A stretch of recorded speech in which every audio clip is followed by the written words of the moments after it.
Hey everybody. So today it's going to be a fun day. And hopefully we can read it pretty fast. Um, we're doing day 102 and 103 in the same day because I didn't do it yesterday. I had a lot of stuff going on yesterday and all that stuff. Um, but we're going to go ahead and read 102 through 103. That's Genesis 32 through 37. And then we're going to get it done. We're going to get it done. Genesis chapter 32. Jacob went on his way, and God's angels met him. When he saw them, Jacob said, "This is God's camp." So he called that place Mahanaim. Jacob sent messengers ahead of him to his brother Esau in the land of Seir, the country of Edom. He commanded them, "You are to say to my lord Esau, 'This is what your servant Jacob says. I have been staying with Laban and have been delayed until now. I have oxen, donkeys, flocks, male and female slaves. I have sent this message to inform my lord in order to seek your favor." When the messengers returned to Jacob, they said, "We went to your brother Esau. He is coming to meet you, and he has 400 men with him." Jacob was greatly afraid and distressed. He divided the people with him into two camps, along with the flocks, cattle, and camels. He thought if Esau comes to one camp and attacks it, the remaining one can escape. Then Jacob said, "God of my father Abraham, and God of my father Isaac, the Lord who said to me, 'Go back to your land and to your family, and I will cause you to prosper,' I am unworthy of all the kindness and faithfulness you have shown your servant. Indeed, I crossed over this Jordan with my staff, and now I have become two camps. Please rescue me from the hand of my brother Esau, for I am afraid of him. Otherwise he may come and attack me, the mothers, and their children. You have said, 'I will cause you to prosper, and I will make your offspring like the sand of the sea, which cannot be counted.'" He spent the night there, and took part of what he had brought with him as a gift for his brother Esau: 200 female goats, 20 male goats, 200 ewes, 20 rams, 30 milk camels with their young, 40 cows, 10 bulls, 20 female donkeys, and 10 male donkeys. He entrusted them to his slaves as separate herds, and said to them, "Go on ahead of me and leave some distance between the herds." And he told the first one, "When my brother Esau meets you and asks, 'Who do you belong to? Where are you going? And whose animals are these ahead of you?' then tell him, 'They belong to your servant Jacob. They are a gift sent to my lord Esau. And look, he is behind us.'" He also told the second one, the third, and everyone who was walking behind the animals, "Say the same thing to Esau when you find him. You are also to say, 'Look, your servant Jacob is right behind us.'" For he thought, "I want to appease Esau with the gift that is going ahead of me. After that I can face him, and perhaps he will forgive me." So the gift was sent on ahead of him while he remained in the camp that night. During the night, Jacob got up and took his 2 wives, his 2 female slaves, and his 11 sons and crossed the ford of Jabbok. He took them and sent them across the stream along with his possessions. Jacob was left alone, and a man wrestled with him until daybreak. When the man saw that he could not defeat him, he struck Jacob's hip socket as they wrestled and dislocated his hip. Then he said to Jacob, "Let me go, for it is daybreak." But Jacob said, "I will not let you go unless you bless me." "What is your name?" the man asked. "Jacob," he replied. "Your name will no longer be Jacob," he said. "It will be Israel, because you have struggled with God and with men and have prevailed." Then Jacob asked him, "Please tell me your name." But he answered, "Why do you ask my name?" And he blessed him there. Then Jacob named the place Peniel. "For I have seen God face to face," he said, "and I have been delivered." The sun shone on him as he passed by Penuel, limping because of his hip. That is why to this day the Israelites don't eat the thigh muscle that is at the hip socket, because he struck Jacob's hip socket at the thigh muscle.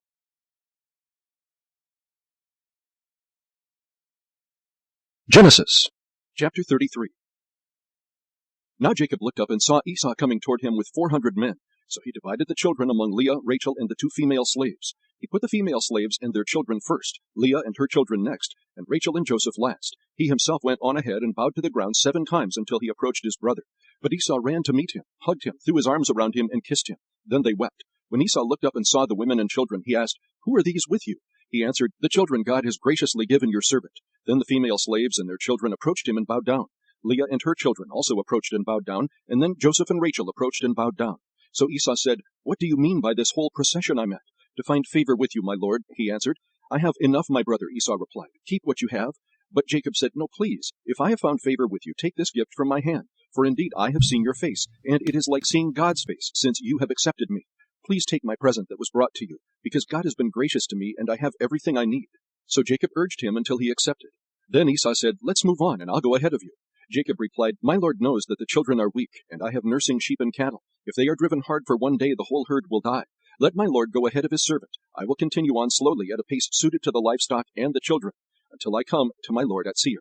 Esau said, "Let me leave some of my people with you." But he replied, "Why do that? Please indulge me, my lord." That day Esau started on his way back to Seir, but Jacob went on to Succoth. He built a house for himself and stalls for his livestock. That is why the place was called Succoth. After Jacob came from Paddan Aram, he arrived safely at Shechem in the land of Canaan and camped in front of the city. He purchased a section of the field where he had pitched his tent from the sons of Hamor, Shechem's father, for 100 kwazitas, and he set up an altar there and called it God, the God of Israel. Genesis chapter 34. Dinah, Leah's daughter, whom she bore to Jacob, went out to see some of the young women of the area. When Shechem, son of Hamor the Hivite, prince of the region, saw her, he took her and raped her. He became infatuated with Dinah, daughter of Jacob. He loved the young girl and spoke tenderly to her.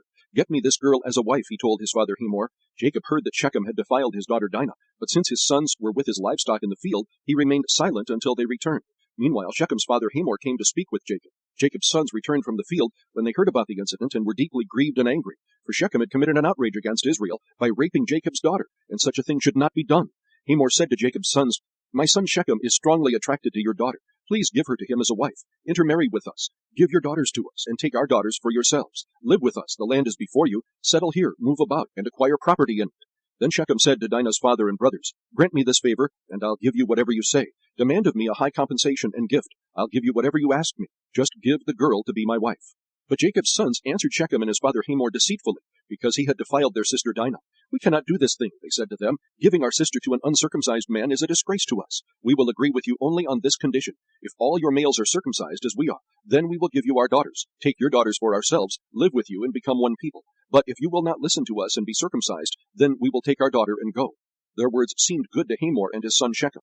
The young man did not delay doing this, because he was delighted with Jacob's daughter. Now he was the most important in all his father's house. So Hamor and his son Shechem went to the gate of their city and spoke to the men there. "These men are peaceful toward us," they said. "Let them live in our land and move about in it, for indeed the region is large enough for them. Let us take their daughters as our wives and give our daughters to them. But the men will agree to live with us and be one people only on this condition: if all our men are circumcised as they are. Won't their livestock, their possessions, and all their animals become ours? Only let us agree with them, and they will live with us." All the able-bodied men listened to Hamor and his son Shechem, and all the able-bodied men were circumcised. On the third day, when they were still in pain, 2 of Jacob's sons, Simeon and Levi, Dinah's brothers, took their swords, went into the unsuspecting city, and killed every male. They killed Hamor and his son Shechem with their swords, took Dinah from Shechem's house, and went away. Jacob's other sons came to the slaughter and plundered the city because their sister had been defiled. They took their sheep, cattle, donkeys, and whatever was in the city and in the field. They captured all their possessions, children and wives, and plundered everything in the houses. Then Jacob said to Simeon and Levi, "You have brought trouble on me, making me odious to the inhabitants of the land, the Canaanites and the Perizzites. We are few in number. If they unite against me and attack me, I and my household will be destroyed." But they answered, "Should he have treated our sister like a prostitute?"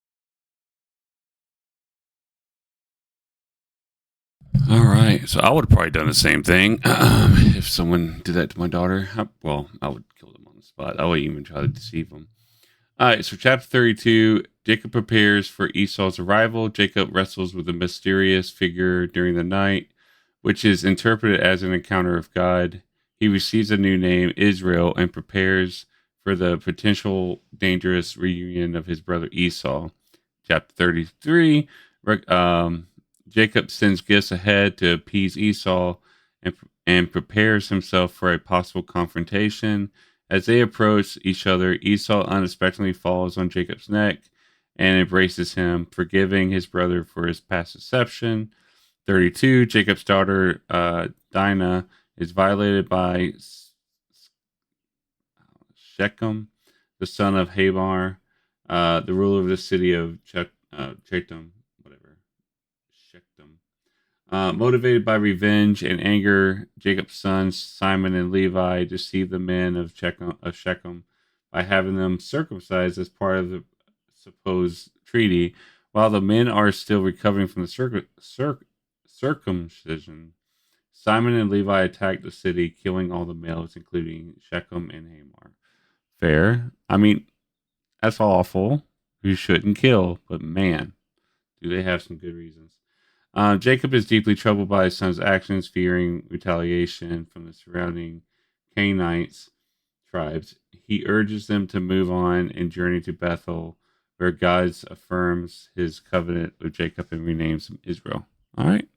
We'll do questions at the end. We'll go into our next one. Genesis chapter 35. God said to Jacob, "Get up, go to Bethel and settle there. Build an altar there to the God who appeared to you when you fled from your brother Esau." So Jacob said to his family and all who were with him, "Get rid of the foreign gods that are among you. Purify yourselves and change your clothes. We must get up and go to Bethel. I will build an altar there to the God who answered me in my day of distress. He has been with me everywhere I have gone." Then they gave Jacob all their foreign gods and their earrings, and Jacob hid them under the oak near Shechem.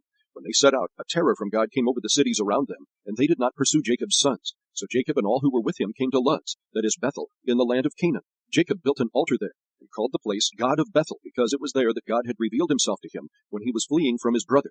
Deborah, the one who had nursed and raised Rebekah, died and was buried under the oak south of Bethel. So Jacob named it Oak of Weeping. God appeared to Jacob again after he returned from Paddan Aram, and he blessed him. God said to him, "Your name is Jacob. You will no longer be named Jacob, but your name will be Israel." So he named him Israel. God also said to him, "I am God Almighty. Be fruitful and multiply. A nation, indeed an assembly of nations, will come from you, and kings will descend from you. I will give to you the land that I gave to Abraham and Isaac, and I will give the land to your future descendants." Then God withdrew from him at the place where he had spoken to him. Jacob set up a marker at the place where he had spoken to him, a stone marker. He poured a drink offering on it and anointed it with oil. Jacob named the place where God had spoken with him Bethel. They set out from Bethel. When they were still some distance from Ephrath, Rachel began to give birth, and her labor was difficult.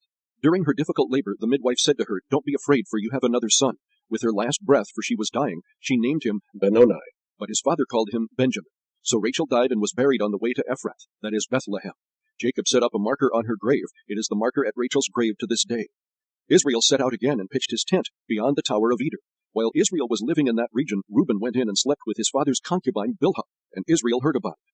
Jacob had 12 sons. Leah's sons were Reuben, Jacob's firstborn, Simeon, Levi, Judah, Issachar, and Zebulun. Rachel's sons were Joseph and Benjamin. The sons of Rachel's slave Bilhah were Dan and Naphtali. The sons of Leah's slave Zilpah were Gad and Asher. These are the sons of Jacob, who were born to him in Paddan Aram. Jacob came to his father Isaac at Mamre in Kiriath Arba, that is Hebron, where Abraham and Isaac had stayed. Isaac lived 180 years. He took his last breath and died, and was gathered to his people, old and full of days. His sons Esau and Jacob buried him. Genesis, chapter 36. These are the family records of Esau, that is Edom. Esau took his wives from the Canaanite women, Adah, daughter of Elon the Hittite, Aholibamah, daughter of Anah, and granddaughter of Zibeon the Hivite, and Basemath, daughter of Ishmael, and sister of Nebaioth. Adah bore Eliphaz to Esau, Basemath bore Reuel, and Aholibamah bore Jeush, Jalem, and Korah. These were Esau's sons, who were born to him in the land of Canaan.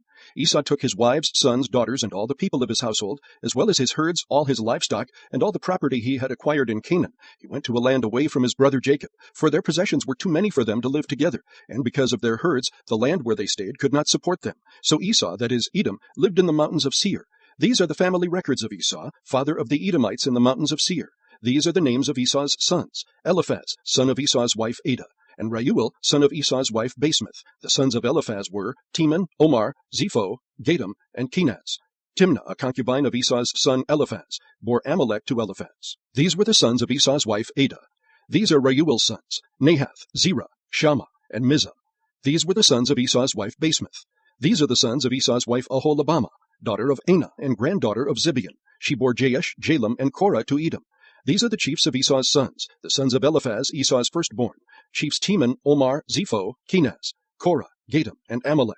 These are the chiefs of Eliphaz in the land of Edom. These are the sons of Adah. These are the sons of Reuel, Esau's son: chiefs Nahath, Zerah, Shammah, and Mizah. These are the chiefs of Reuel in the land of Edom. These are the sons of Esau's wife Basemath. These are the sons of Esau's wife Aholibamah, chiefs Jeush, Jalem, and Korah. These are the chiefs of Esau's wife Aholibamah, daughter of Anah. These are the sons of Esau, that is Edom, and these are their chiefs. These are the sons of Seir the Horite, the inhabitants of the land: Lotan, Shobal, Zibeon, Anah, Dishan, Ezer, and Dishan. I'm going to speed through this. These are the chiefs of the Horites, the sons of Seir in the land of Edom. The sons of Lotan were Hori and Heman. Timnah was Lotan's sister. These are Shobal's sons: Alvan, Manahath, Ebal, Shepho, and Onam. These are Zibeon's sons: Ea and Anah. This was the Anah who found the hot springs in the wilderness while he was pasturing the donkeys of his father Zibeon. These are the children of Anah: Dishan and Aholibamah, daughter of Anah. These are Dishan's sons: Hemdan, Eshban, Ithran, and Kiran. These are Ezer's sons: Bilhan, Zaavin, and Achan. These are Dishan's sons: Uz and Aran. These are the chiefs of the Horites: chiefs Lotan, Shobal, Zibeon, Anah, Dishan, Ezer, and Dishan. These are the chiefs of the Horites, according to their divisions in the land of Seir. These are the kings who ruled in the land of Edom before any king ruled over the Israelites. Bela, son of Beor, ruled in Edom. The name of his city was Dinhabah. When Bela died, Jobab, son of Zerah, from Basra, became king in his place. When Jobab died, Husham from the land of the Temanites became king in his place. When Husham died, Hadad, son of Bedad, became king in his place. He defeated Midian in the field of Moab. The name of his city was Avith. When Hadad died, Samlah from Masrekah became king in his place. When Samlah died, Shaul from Rehoboth on the Euphrates River became king in his place. When Shaul died, Baal-Hanan, son of Akbor, became king in his place. When Baal-Hanan, son of Akbor, died, Hadar became king in his place. His city was Pau, and his wife's name was Mehetabel, daughter of Matred, daughter of Mezahab. These are the names of Esau's chiefs according to their families and their localities, by their names. Chiefs Timnah, Alva, Jetheth, Oholibamah, Elah, Pinan, Kenaz, Teman, Mibzar, Magdiel, and Iram. These are Edom's chiefs according to their settlements in the land they possessed. Esau was father of the Edomites. Genesis chapter 37. Jacob lived in the land where his father had stayed, the land of Canaan. These are the family records of Jacob. At 17 years of age, Joseph tended sheep with his brothers. The young man was working with the sons of Bilhah and Zilpah, his father's wives, and he brought a bad report about them to their father. Now Israel loved Joseph more than his other sons, because Joseph was a son born to him in his old age, and he made a robe of many colors for him. When his brothers saw that their father loved him more than all his brothers, they hated him and could not bring themselves to speak peaceably to him. Then Joseph had a dream. When he told it to his brothers, they hated him even more. He said to them, "Listen to this dream I had. There we were, binding sheaves of grain in the field. Suddenly my sheaf stood up, and your sheaves gathered around it and bowed down to my sheaf. Are you really going to reign over us?" his brothers asked him. "Are you really going to rule us?" So they hated him even more because of his dream and what he had said. Then he had another dream and told it to his brothers. "Look," he said, "I had another dream, and this time the sun, moon, and 11 stars were bowing down to me." He told his father and brothers, but his father rebuked him. "What kind of dream is this that you have had?" he said. "Are your mother and brothers and I going to come and bow down to the ground before you?" His brothers were jealous of him, but his father kept the matter in mind. His brothers had gone to pasture their flocks at Shechem. Israel said to Joseph, "Your brothers, you know, are pasturing the flocks at Shechem. Get ready, I'm sending you to them." "I'm ready," Joseph replied. Then Israel said to him, "Go and see how your brothers and the flocks are doing, and bring word back to me." So he sent him from the valley of Hebron, and he went to Shechem. A man found him there wandering in the field and asked him, "What are you looking for?" "I'm looking for my brothers," Joseph said. "Can you tell me where they are pasturing their flocks?" "They've moved on from here," the man said. "I heard them say, 'Let's go to Dothan.'" So Joseph set out after his brothers and found them at Dothan. They saw him in the distance, and before he had reached them, they plotted to kill him. They said to one another, "Here comes that dreamer. Come on, let's kill him and throw him into one of the pits. We can say that a vicious animal ate him. Then we'll see what becomes of his dreams." When Reuben heard this, he tried to save him from them. He said, "Let's not take his life." Reuben also said to them, "Don't shed blood. Throw him into this pit in the wilderness, but don't lay a hand on him, intending to rescue him from their hands and return him to his father." When Joseph came to his brothers, they stripped off his robe, the robe of many colors that he had on. Then they took him and threw him into the pit. The pit was empty. There was no water in it. Then they sat down to eat a meal. They looked up, and there was a caravan of Ishmaelites coming from Gilead. Their camels were carrying aromatic gum, balsam, and resin, going down to Egypt. Then Judah said to his brothers, "What do we gain if we kill our brother and cover up his blood? Come, let's sell him to the Ishmaelites and not lay a hand on him, for he is our brother, our own flesh." And they agreed. When Midianite traders passed by, his brothers pulled Joseph out of the pit and sold him for 20 pieces of silver to the Ishmaelites, who took Joseph to Egypt. When Reuben returned to the pit and saw that Joseph was not there, he tore his clothes. He went back to his brothers and said, "The boy is gone. What am I going to do?" So they took Joseph's robe, slaughtered a young goat, and dipped the robe in its blood. They sent the robe of many colors to their father and said, "We found this. Examine it. Is it your son's robe or not?" His father recognized it. "It is my son's robe," he said. "A vicious animal has devoured him. Joseph has been torn to pieces." Then Jacob tore his clothes, put sackcloth around his waist, and mourned for his son many days. All his sons and daughters tried to comfort him, but he refused to be comforted. "No," he said, "I will go down to Sheol to my son mourning." And his father wept for him. Meanwhile, the Midianites sold Joseph in Egypt to Potiphar, an officer of Pharaoh and captain of the guard. All right. So, chapter 35, death of Rachel and arrival in Bethlehem. On the journey, Rachel goes into labor and dies while giving birth to Jacob's 12th son, Joseph. She is buried in Bethlehem, marking the land where Jacob's family will eventually settle. Jacob continues on to Hebron, where his father Isaac lives. 36. The chapter details the lineage which we know of Esau, also known as Edom, Jacob's twin brother. It describes his descendants and the kings who ruled over the land of Edom. This chapter serves as an established the parallel ancestral line of Esau, while focusing on a narrative on Jacob's descendants who becomes the people of Israel. 37. Joseph, Jacob's favorite son, has vivid dreams that foretell his future greatness and authority over his brothers. he shares these dreams, which boastfully portrays him ruling over his family, causing resentment and jealousy among his brothers, which we know what they try to do, which we'll find out later it wasn't successful. So chapter, so here we got some questions that we can go over here. So how does the change in Jacob's name from Jacob to Israel reflect his new identity in a relationship with God? How does I'm zoomed in like crazy, bro? Hold on, I gotta fix that. Here we go. Hold on, let me look. Better. I'm not so zoomed in. I don't want to see my face that much. How does the relationship between Jacob and Esau reflect the broader themes of reconciliation and forgiveness in the book of Genesis? And how does Joseph's character and leadership develop through the events of Genesis 37? So, how does the change in Jacob's name from Jacob to Israel reflect his new identity in relationship with God? I mean, God always has said that Israel is his people. And I don't know if there's a deeper meaning, like maybe Israel means something. But that kind of reflects that he's being very obedient to what God wants him to do, even if it's against the norms of the people. How does the relationship between Jacob and Esau reflect the broader themes of reconciliation? So that whole chapter talked about how, and they never did. I guess they never did. They didn't go to the village that he was at, right? But we do know that they buried their dad, though.